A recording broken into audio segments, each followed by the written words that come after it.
Coming up on today's episode of PSN, Danielle Ellis, the Canadian sitting volleyball team captain, recently announced her retirement from the sport. She joins the show to recap her illustrious career. Let's get started. Welcome to Parasport Nation with Alex Smyth and Nathan Clement. Hello and welcome in. I'm Alex Smyth, as always, joined by co-host Nathan Clement. Nathan, there's a lot happening in the world of parasport. We got a great interview coming up with team captain of the sitting volleyball team, Danielle Ellis, but there's something happening in the world of paracycling that caught your attention. It's causing a bit of a stir.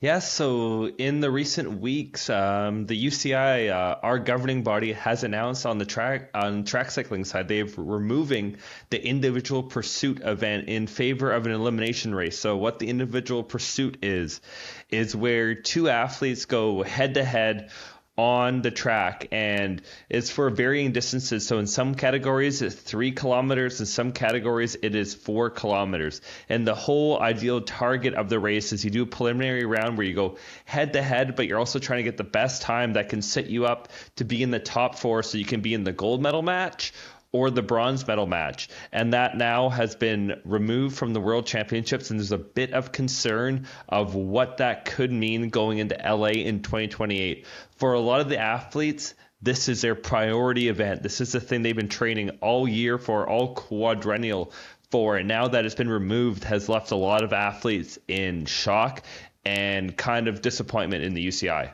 Yeah, well, as you say, this is like a marquee track cycling event. So, where, if you are a track cyclist, where do you go from here? There's got to be a lot of uncertainty. Do you have to start looking at other types of races, other types of events that you have to try to train for and prepare yourself for? Because, if your marquee event or your standard kind of focus is going away, then you have to look elsewhere for opportunities. To me, this almost seems like if swimming took out like the 200-meter butterfly or something like that, like such a focused marquee race that, it doesn't seem like there's a lot of logical sense to why they would want to remove it in the first place. So primarily right now in paracycling, the two Paralympic events is the kilometer time trial where it's just flat out for a K, or the individual pursuit, which has been the cornerstone of paracycling for years and decades to this point. So losing the IP, as we call it for short, in paracycling is very worrisome of what does this mean and what does this direction mean, where with cycling we've often been talking about, especially on the track side, is that they need to add more events.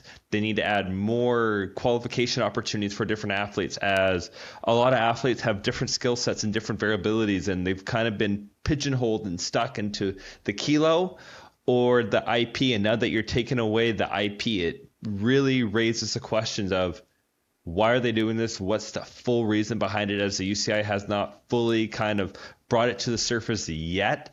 But a lot of athletes are just hoping that it's just for the 2025 Worlds and it's not going to be affected for the LA Games in 2028. Yeah, and again, too, when it comes to track cycling, this is like the more exciting of the event because you're competing against others, whereas the time trial, okay, you're going against a clock, fine. But this one is that you can see it, you can witness it, you see that kind of intensity. I'm sure for the riders themselves, it's that me versus you, like one-on-one, okay, let's compete and see who's going to come out on top. You're not racing the clock, you're racing a person on the track as well. So fingers crossed, this is just a short-term, one-time removal of this event. Maybe it comes back bigger and better than ever, but we'll have to wait and see on that one. And Nathan, we got to move on because we are being joined by the the former Canadian team captain for sitting volleyball, Danielle Ellis. Her and the rest of the team recently captured bronze. It's the first ever medal for Team Canada at the Paralympics in Paris in 2024. She joins us to reflect on her illustrious career. Danielle, thank you so much for taking time to chat with us today. Yeah, happy to be here. So, first off, congratulations on an illustrious career. Why was now the time to retire? Oh man, yeah, I've played on the national team for quite some time. This was my 14th year with Team Canada Women's Sitting Volleyball. So for me at this point, yeah, just ready to move and just try something new with life and see what it's like having just one job and yeah, see what else is out there for me. I want to go back to the start. You were first introduced to the sport at a camp hosted by Trinity Western. What was that first experience like getting introduced to sitting volleyball? Yeah, it was really surreal for me. I had no idea about parasport growing up or adaptive sport of any kind. So for me, I was 16, and yeah, I was at an Athletes in Action standing, able-bodied sitting or standing volleyball camp. And somebody there knew about the Paralympics and knew about sitting volleyball, and so they kind of told me about it, and I was like, well, I mean, I don't know, like, why is it different? Like, why would I need to do this? But then here, or, GF Strong here in Vancouver was running some sessions for some rehab clients, and they invited me to join. And so me and my mom went and played in the fall, like Tuesday and Thursday nights, and just kind of learned about sitting volleyball. And after we got over the fact that our butt hurt a lot after playing, we both really liked it and we really enjoyed it. And so, yeah, I was invited out to the national team's first training camp in the spring of 2008. And honestly, I had so much fun. It was really exciting to be not only like to be able to see myself playing a sport at a Paralympic level, which I didn't know about or was an option for me, but just to have a new community of athletes that were kind of similar to me and had similar stories and, grew up through adversity and had maybe not the easiest time playing sports growing up. And so honestly, yeah. And then it just obviously grew to being able to compete at a high performance level, playing a sport that I love so much. Take us back to Paris. Obviously, being the team captain for many years on the national team, as you say, to have the best result ever at the Paralympics, to win the first ever medal. Take us back to that moment. What comes to mind for you? Oh my gosh, it was just the match was just surreal. Like we played some of the best volleyball. We played, you know, leading up to the games and honestly leading up to every tournament that we played. I think one of the biggest things that our coach and just our teammates kind of said to each other was like, we do all of this work to be able to play our average when we get to a competition. Like we want our average to be enough to be on a podium. And for us, like that's what it was. It wasn't necessarily some exceptional play, but it was just us coming together as a group that had been together for a while, that had worked so hard and sacrificed and dedicated time and effort to be in this place. And then we just went out there and you just did your job. Like it was, I don't know, it was really unreal. And then that last point, the whistle, it just, for me, it felt so late and I was kind of waiting for it. And then all of a sudden it happened and the ball was in the air and everybody was dogpiled together. And it just it just felt like shaky, like it just so much excitement and so much joy. But at the same time, such like a calm piece of like, we worked so hard and like we made it. And this is like, yeah, like just let it all out. And yeah, being there with my teammates too it was pretty cool. One of the best things about being part of the parasport world, and especially covering it on the media side, is being able to cover that team and especially the highs, lows, and everything you've been through leading to that moment in Paris. And we asked Allison Lang this question. I'm going to throw it to you. What does that group of women mean to you? Oh my gosh. I mean, like a family, when I wake up in the morning to train, it's them that I think about. It's like, I want to be good for my teammates and I want them to be proud of me. And there's also like just this feeling of no matter what I bring to the court today, like no matter how I'm feeling, if I'm having a good day or a bad day, I know that support is there. I've never been a part of a group for so long too, that is so supportive and so kind and empowering, compassionate, like passionate, group of women. It's really unreal, to be able to get along and enjoy hanging out with. And, I love that, we can go bowling together, or, we can play card games at one of our Airbnbs when we're together. There's just such a sense of love and yeah, camaraderie that you just don't find everywhere. And I know that, and I am honestly so grateful for every day that I got to spend with them. Did that win and knowing the makeup of the team and where that group was at, did that make the decision to retire easier? That is like, okay, I'm going out on a high. I helped lead this team for many years. We've achieved our best result ever. Now the next generation can kind of continue to build on that.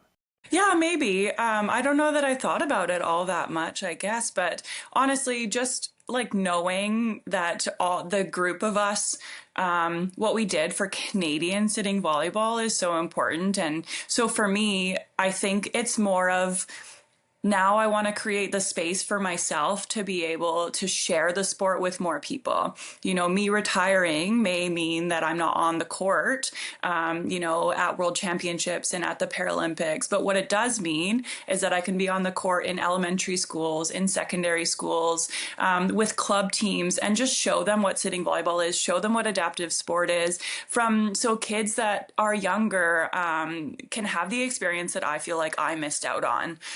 I didn't know about the sport. I didn't know what I could do until I was 16. And so I want to be able to share that with people. And so I think that this retirement means that hopefully, we can continue to increase funding for parasport in Canada and adaptive sport in Canada. And hopefully I can help be a driving force for that and increasing awareness for sitting volleyball and adaptive sport in BC and in Canada.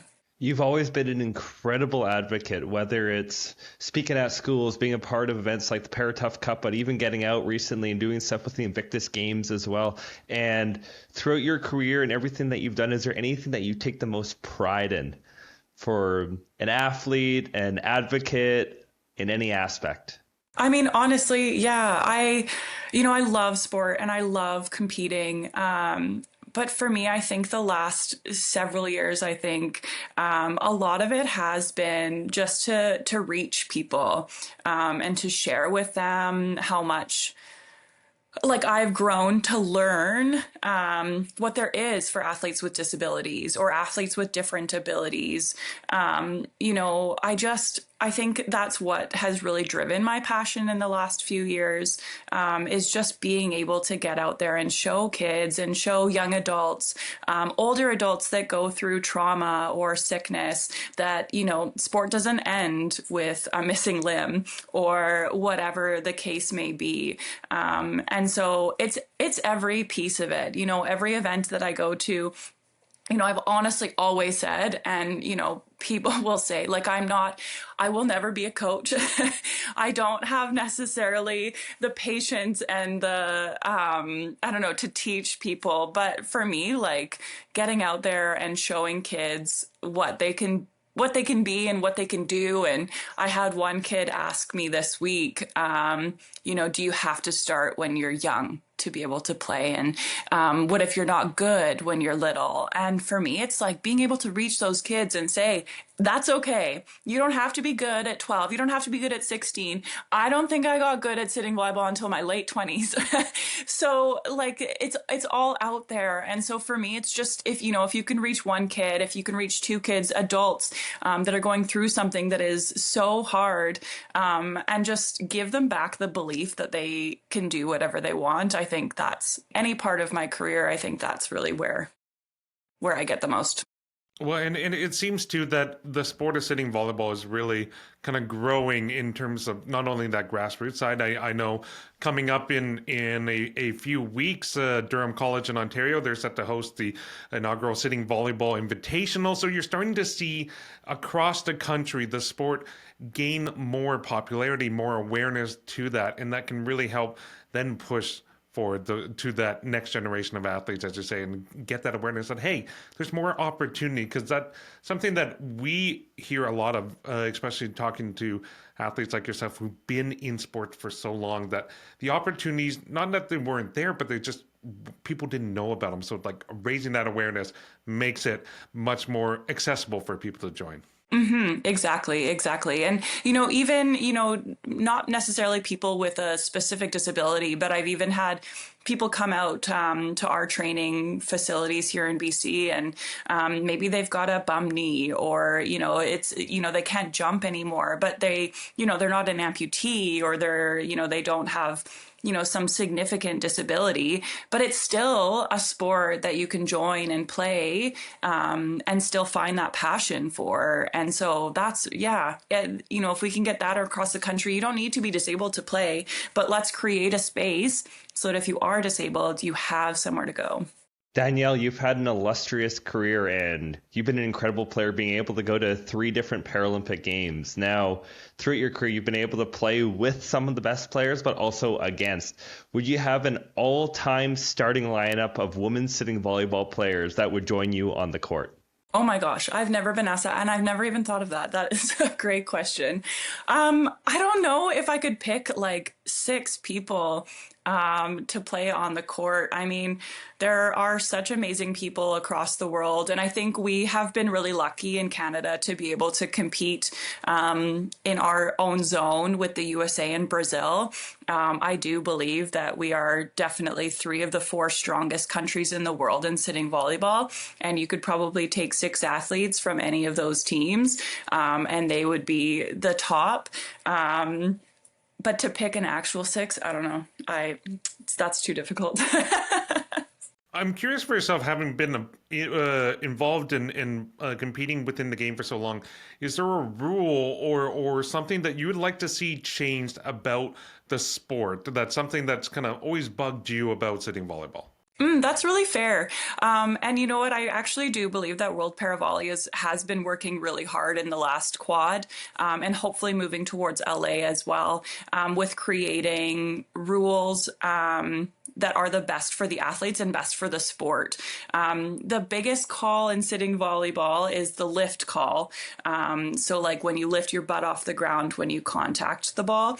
And it has been changing, and it's been changing if you're blocking at the net, how it's called, or if you're making an extraordinary defensive play. And I really do think they're on the right track. And I think that's kind of the biggest one. There is a rule in standing volleyball that the USA is kind of playing with, and it's the double contact rule. And I don't know. I mean, I do feel like maybe it's a rule that could change for the better and just create longer rallies. But I also just don't believe in playing a ball badly and it being okay. So I don't know. I think that they're doing a good job with making sure that the space is safe for athletes, and accessible, and level playing field for everybody that's on the court. And I think that's why the lifting rule is so important. I think they're doing an okay job. I think it's pretty good. Throughout your career, you've been able to go to many places across the world. Do you have a favorite food city at the end of the day that you've been to? Oh, food city. I mean, I've been to Japan twice, and I am a very big fan of sushi, so that's been nice. But I mean, honestly, where else? Like, going to Europe is always really nice. Italy was really nice. Not gonna lie, when we were in Italy at one point, we were in the Prosecco region, and so not food, but I also enjoy a good glass of Prosecco, so that was really nice too. Do you have a favorite, to build on that, a favorite travel story of traveling to a competition or something with you and your team? A favorite travel story. I mean, traveling is my least favorite part of the sport.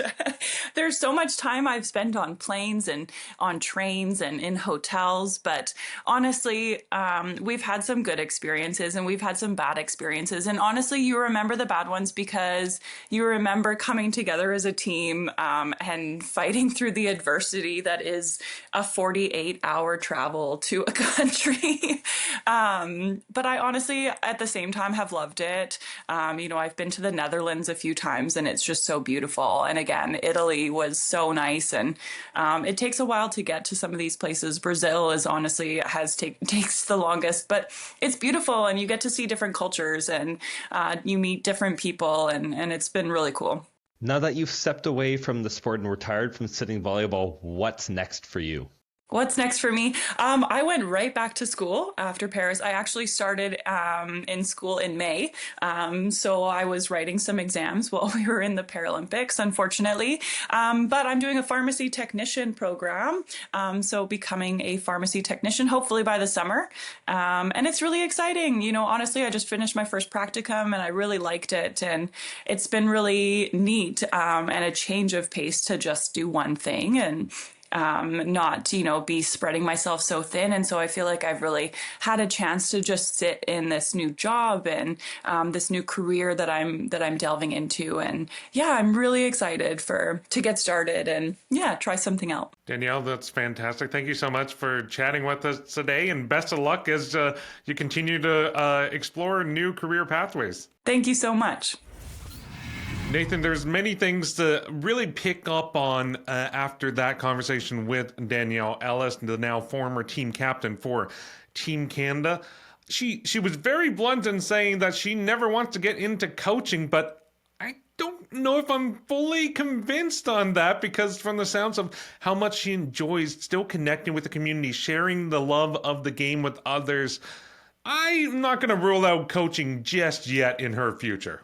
You never know what the future holds, but definitely with Danielle it comes across in the interview and just getting to know her off camera over the last couple of years is just the incredible ambassador, leader, and person that she is. And she is the prime example of that humility that comes, as she's talking about. She wasn't a good sitting volleyball player till her late 20s, but that was far from the case, as she's been to 3 Paralympic Games. She's represented Canada at numerous World Championships and even gone on to win medals at World Championships and really lead a strong team that really didn't really have much success till she got there. And since then, they've been to Rio in 2016. They've been to Tokyo in 2020, where they fell just short of the podium.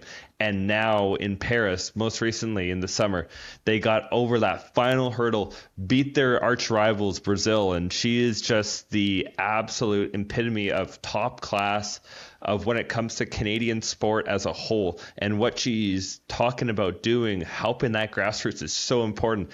And just to have a leader like her want to give back and give her time in her career, but also after her career, is just phenomenal to hear. Yeah, absolutely. You can tell the passion is there. I think she's still part of that generation of like the athletes who really kind of built the foundation for on the national level of really kind of developing that program, being a member of a sport that didn't and still hasn't really received the amount of attention that it really deserves. We're starting to see that change, as I mentioned during the interview. Okay, Durham College is hosting the Sitting Volleyball Invitational. You're starting to see some of the other events kind of bubble up, like things around the Invictus Games taking place in Vancouver, starting to put on these kind of triad events so kids and people can come experience the sport itself, get exposed to it. So hopefully in the next couple of years, you continue to see that growth, as we've been saying a few different times with different sports on the program. So I really think she's still going to be someone that is going to stay connected to the sport going forward.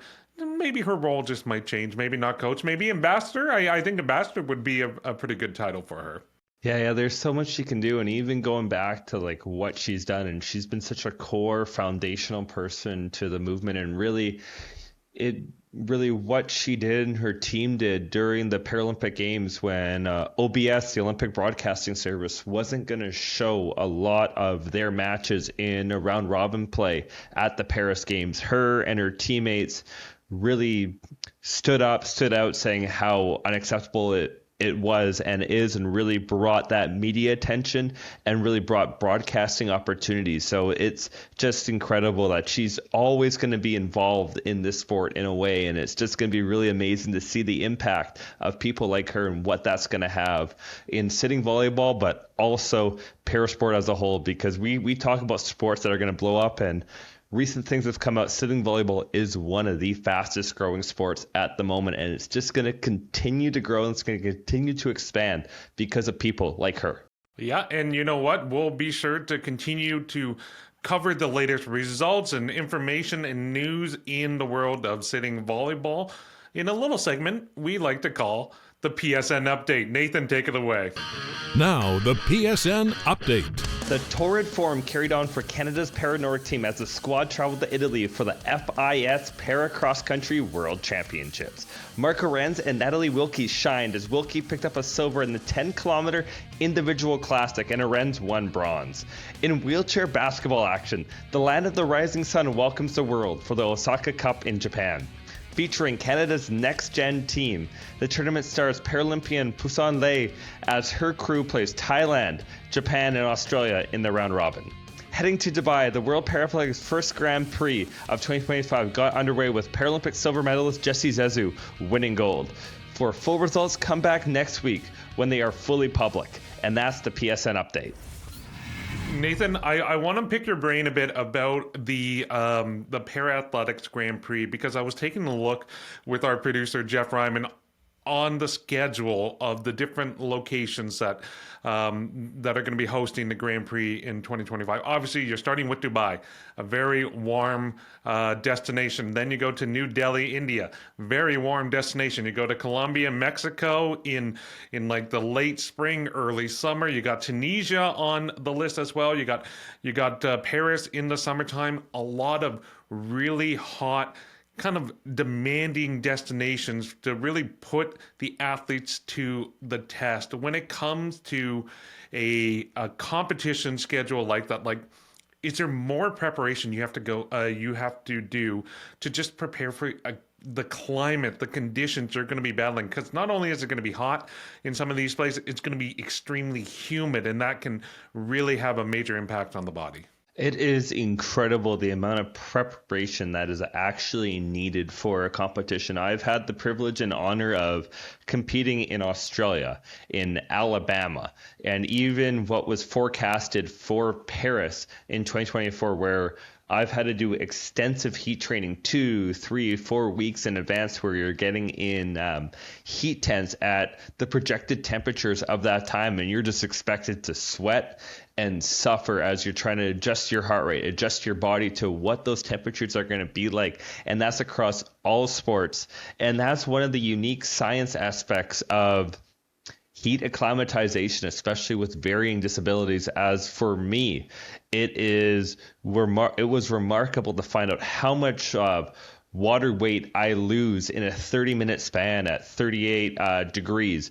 Or I know for so many other athletes how long it actually takes to recover, and especially for people with various spinal cord injuries or disabilities where they can't really feel or temperature adjust. It adds another level of making sure that you're able to stay healthy or just be able to perform and recover fairly for even when the competition's done, getting back home as well. And it's just one of those things where sport brings those challenges, and it really requires you to raise the level of what you can do and that team around you, as that sports science aspect is so underutilized, especially in parasport. Now we're just really, really learning what is capable and what you really need to do for that recovery in parasport. Now, we're almost out of time, Nathan, but quickly, be honest. When you're dealing with conditions like that, you're a bit jealous you're not just back in the pool where you can cool off a little bit, right? Some of those pools got it pretty hot, so I'd rather be outdoors than inside. Okay, fair enough. Nathan, thank you, and thank you for watching and listening at home. That's all the time we have for today's episode of PSN. Catch you next time. Thanks for tuning in to Parasport Nation. Like and subscribe to the channel to follow us now.